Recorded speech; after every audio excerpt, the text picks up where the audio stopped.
and the veteran era inductee. The man for whom this building is named. You do well in this business, you can have a building and name it after yourself. Ray Stevens! There he is. Welcome to your own stage. Make yourself comfortable. Have a seat, gentlemen. Let's visit. Ray Stevens, you were a 17-year-old kid when you meet a gentleman named Bill Lowry in Atlanta, Georgia.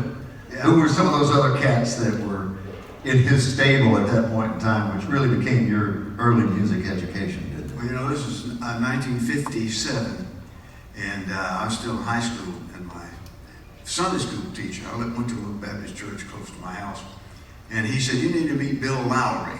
And I said, "Well, who's Bill Lowry?" He said, "Well, he just started a music publishing company. He's looking for songs. You write songs, don't you?" And I said, "Well, I do now." And I went to see Mr. Lowry the next day, and he said, "Write me a song," and I wrote him one that night and took it to him the next day, and he liked it. And he was connected. He knew people in the record business. He knew a guy named Ken Nelson, who produced all the records for Capitol here in Nashville. Ken liked the song, so they signed me. And Jerry Reed was there. Oh, yeah. Bill Anderson was there. Matt Davis, Joe South. He had a stable. He had Jerry Reed, me, Joe South, Tommy Rowe, Bill Anderson was in and out. Who else did you say? Mac Davis, yeah, he was in and out. Bill was a great motivator, and you'd bring him a bad song and he would love it. You know, but he knew the difference. But he was just trying to keep us motivated. You know, he knew the difference between a good song and a bad song. But he was a great inspirational motivator. And if it weren't for him, I wouldn't be here. I was going to go to Georgia Tech and study architecture. And he said, "Lad, you don't want to do that. You want to be in the record business and the music business." And so I said, "Okay, I'll give it a shot." So I changed my college plans and went to Georgia State, studied music. I figured if it don't work out for about a year, I'll switch back and go to Georgia Tech. And in that time period, I had a hit record, and I never went back to any place. You know, What was the first hit? Well, the first, I should have called it almost hit. It was called Sergeant Preston of the Yukon. It was a song I wrote based on an old radio show, and I think he had a TV show after the radio show.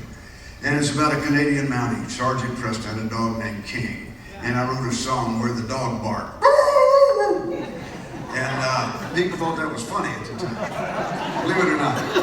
See, King's funny if you'd written that kind of stuff earlier. Yeah, see? Yeah, I'm laughing.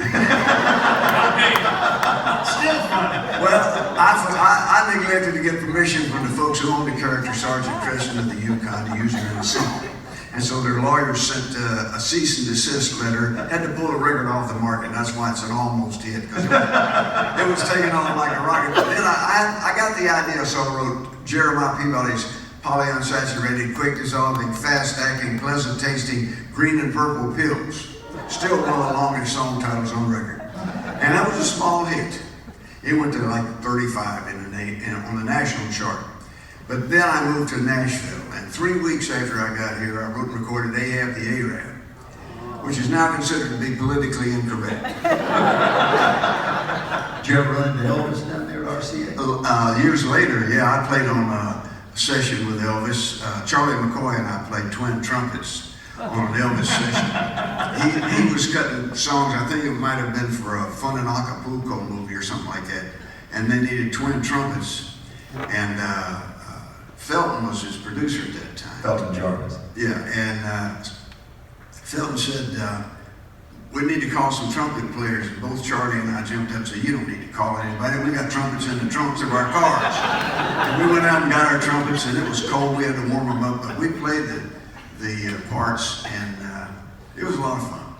And it sounded good. Herb Alpert would be jealous. Yeah, well, you know.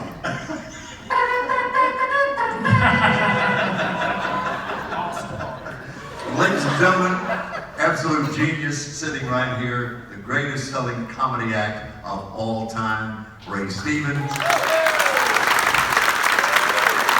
than 40 top 10 hits. I had to write all this down. to keep track of it. 20 number ones, 12 platinum plus albums, the most awarded duo of all time in the history of country music.